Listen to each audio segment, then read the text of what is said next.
सत्संगत जी, प्यार से कहना धन निरंकार जी। परमात्मा ने अगर पूरी सृष्टि में, पूरे ब्रह्मांड में, कण कण में ये प्यार बसा दिया और वही प्यार हम अपने अंदर ले रहे हैं, परमात्मा से प्यार कर रहे हैं, तो और कोई वजह बचती ही नहीं।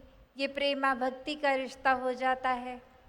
और सिर्फ वो भक्त और भगवान का ही नहीं, भक्त पूरे संसार से फिर वही रिश्ता बना के रखते हैं कि ये परमात्मा से जहाँ एकत्व भी और प्यार भी, तो फिर वो एकमिक होने वाली अवस्था पूरे संसार के लिए फिर वही भाई कन्हैया वाले भाव कि कोई अपना कोई पराया नहीं। जब उस समय भी एक लड़ाई का मैदान और उसके बाद वो जब रेस्ट पीरियड शुरू, तो वो नहीं देखा गया कि कौन सी सेना अपनी कौन सी दूसरे की।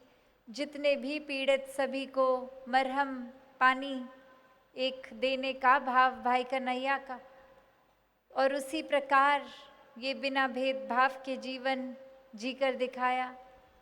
वैसे ही अगर हम अपने जीवन में भी देखें कि जहाँ अगर हर कोई वाकई ही हम परमात्मा का अंश हर एक में देख रहे हैं, तो ये नफ़रत नहीं होगी, ये जाति पाति, ये पहनावा, भाषा, रंग, नस्ल, किसी वजह से भी कोई हमसे फ़र्क नहीं लगेगा हमें, क्योंकि हर एक में ही परमात्मा है।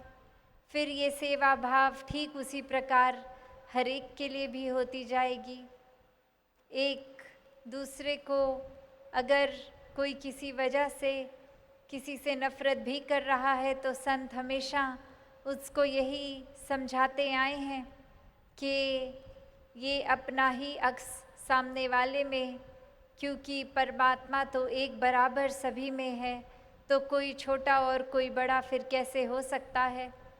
अगर संसार में सिर्फ इसलिए ही छोटा और बड़ा बना दिया कि कहीं जन्म लिया और कहीं एक किस तरह की परवरिश हो रही है, तो ये फ़र्क के कारण अगर ऊंच नीच है, तो ये गहराई में अगर सोचा जाए तो ये फ़र्क कहाँ बने।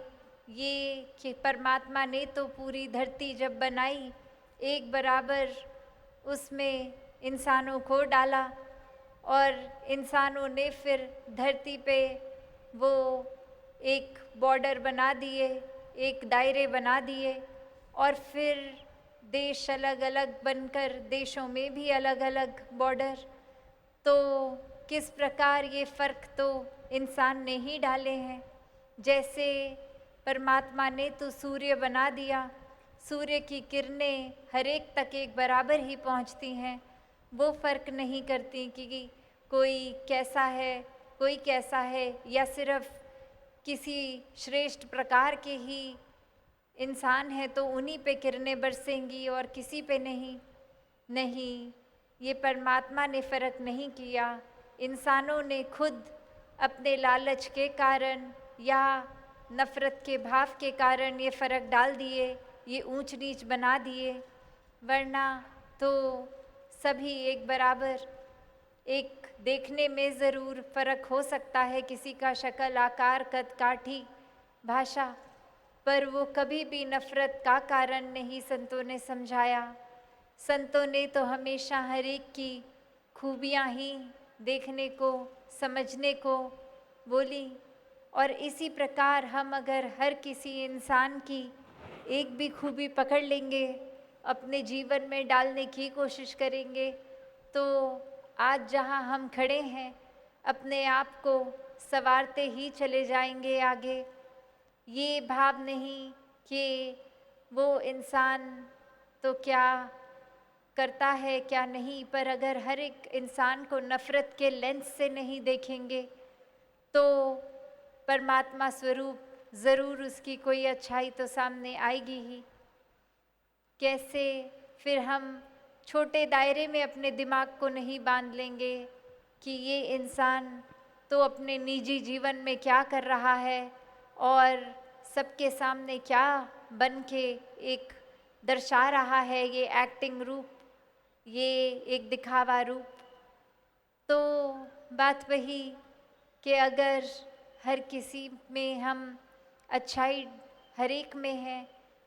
अक्सर एक हम ये उदाहरण भी सुनते हैं कि अगर कोई लगातार कुछ बुरे शब्दों का प्रयोग कर ही जा रहा है और सामने अगर कोई संतमति वाले हैं, वो उस पे एक उसके गाली गलौज पे रिएक्ट उस तरह नहीं करते, कुछ आगे से पलट के गलत नहीं बोल देते। ये ऐसा क्यों, ये फ़र्क क्यों संतों के अंदर? उनको भी अगर किसी ने, वरना दुनिया में तो कह देते हैं किसी ने हमें एक सुनाई तो हमने 4 सुना दी, पर संत तो ऐसा नहीं करते।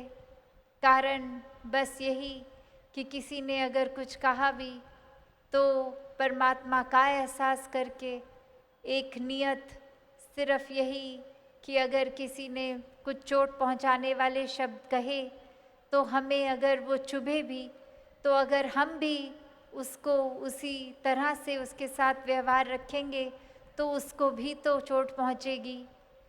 यदि सिर्फ बदले का भाव रखेंगे कि हमें चोट मिली तो सामने वाले को भी मिले और पता लगे कैसा महसूस होता है, तो हम अपने आप को एक अच्छे इंसान की श्रेणी में ना ही गिने तो अच्छा है। क्योंकि एक चोट पहुंचने पर, वो दर्द महसूस होने पर सिर्फ यही भाव संतों के आता है कि अगर कोई दर्द हमें मिला तो हम ऐसा क्या कर्म करें कि किसी और को ऐसा दर्द ना मिले। ये भाव होते हैं कि अगर किस तरह दूसरों के जीवन से कांटे हम हटा सकें, सिर्फ एक आराम दे सकें। कैसे हमें अगर कुछ अपशब्द बोल रहा है, कोई बुरे शब्द, कठोर शब्द बोल रहा है, तो उसको भी किस तरह प्यार से उसके साथ एक डील किया जाए। और जैसे ये समागम में भी ये इतना सुंदर रूप बना, सभी एक साथ मिलके बैठे भी हैं, तो वो भेदभाव मन में नहीं है। ऐसे ही अपने जीवन में हम हर पल में हर एक को वो दिल में अपनी जगह देते रहें, एक दिल से दूसरे दिलों तक पुल बनकर रहें, हर किसी के मन में एक अच्छाई ही खुद भी रखें और सामने वाले को भी दें, तो दातार कृपा करे हर किसी पे। सात संगत जी, प्यार से कहना, धन निरंकार जी।